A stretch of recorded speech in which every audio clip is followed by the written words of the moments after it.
Debate అండి.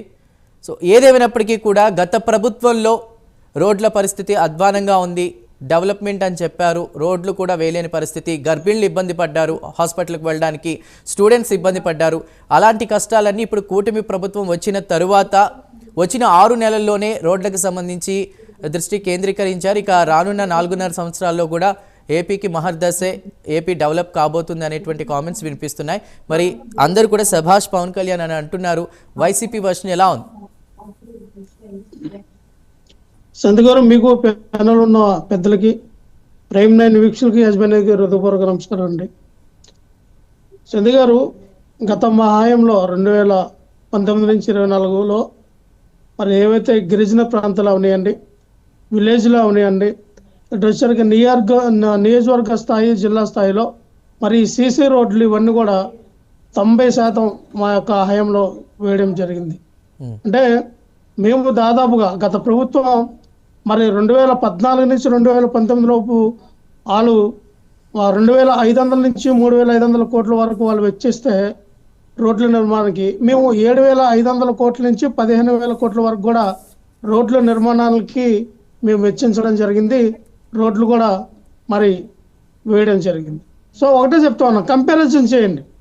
జగన్మోహన్ రెడ్డి గారు వచ్చినటువంటి 5 సంవత్సరాల్లో చేసినటువంటి డెవలప్మెంట్ కానీ, ఇన్ఫ్రాస్ట్రక్చర్ డెవలప్మెంట్ కానీ, అలాగే జగన్మోహన్ రెడ్డి గారు ఈ పరిపాలనలో ఇచ్చినటువంటి ఈ యొక్క రోడ్ల వ్యవస్థీకరణ కానీ ఏ ప్రభుత్వం కూడా గతంలో ఇలా. ఇదే చంద్రబాబు నాయుడు గారు 2014 నుంచి 19 వరకు ఉన్నారు. ఇదే చంద్రబాబు నాయుడు గారు 1995 నుంచి వాళ్ళ తప్పలు 4 సార్లుగా సీఎం అయ్యా ఉన్నారు. కానీ ఏ రోజు కూడా రోడ్ల మీద ఆయనకున్నటువంటి ఇది కానీ ఏ రోజు రోడ్లు పట్టించుకున్న పరిస్థితి లేదు.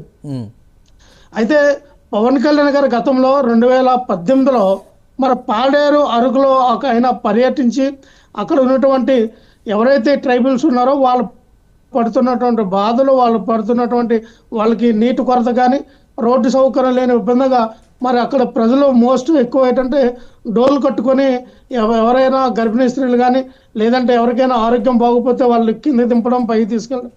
మరి ఇటువంటి రోడ్డు మార్గం లేదు కాబట్టి వాళ్ళకి కొన్ని వాగులు, వంకలు అడ్డొచ్చిన వాళ్ళు తప్పిపోయి రావడం కానీ మనం చూసాం.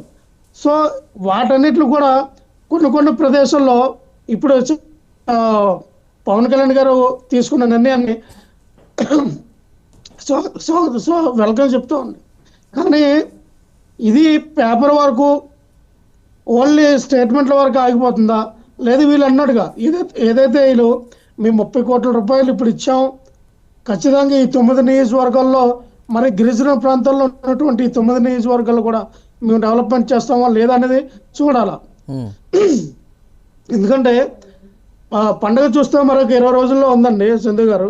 ఈ 20 రోజుల్లో కొత్త రోడ్లు ఏమైనా నిర్మిస్తారా, లేదంటే ఎక్కడైతే గుంతలు పడి ఉన్న రోడ్లకి వీళ్ళు ప్యాచ్ వర్క్ చేసి వదిలేస్తారా అనేది చూడాలి.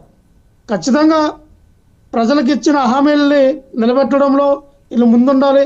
ఈ రోజున రోడ్లు మేమే మొదలు పెట్టాం, మేమే చేస్తున్నాం, గత ప్రభుత్వం ఎవరైతే చేయలేదని చెప్పుకోవడము చిక్కుమాల్చారు. ఎందుకంటే ఏ ప్రభుత్వం మా హయాంలో మేము ఎంత చేసామో, ఎంత చేయగలిగామో అంత తీసుకెళ్ళాం.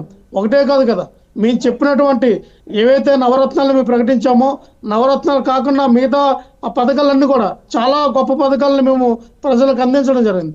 కానీ ఈ రోజున పవన్ కళ్యాణ్ గారు అవన్నీ, చంద్రబాబు నాయుడు గారు, లోకేష్ గారు, వీళ్ళందరూ కూడా రోజుకొక పాలిటిక్స్, ఏదో ఒక డైవర్షనల్, నెలకొక డైవర్షనల్ సబ్జెక్ట్ తీసుకురావడం, ఆ డైవర్షన్ చేయడం, వీళ్ళు ఇచ్చిన హామీలు సూపర్ 6 నుంచి మిగతా ఇచ్చిన హామీలన్నీ పక్కదారు పట్టడం. ఈ రోజు మనం చూస్తున్నాం రాష్ట్రంలో ఒక గందరగోళం అనేది నిలబెట్టారు.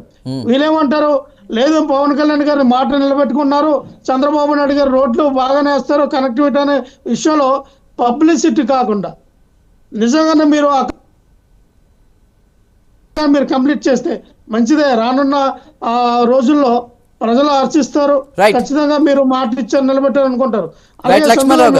మళ్ళీ మీ దగ్గరకు వస్తాను. మనకి వేల్పూరి శ్రీనివాసరావు గారు కూడా ఉన్నారు. శ్రీనివాసరావు గారు,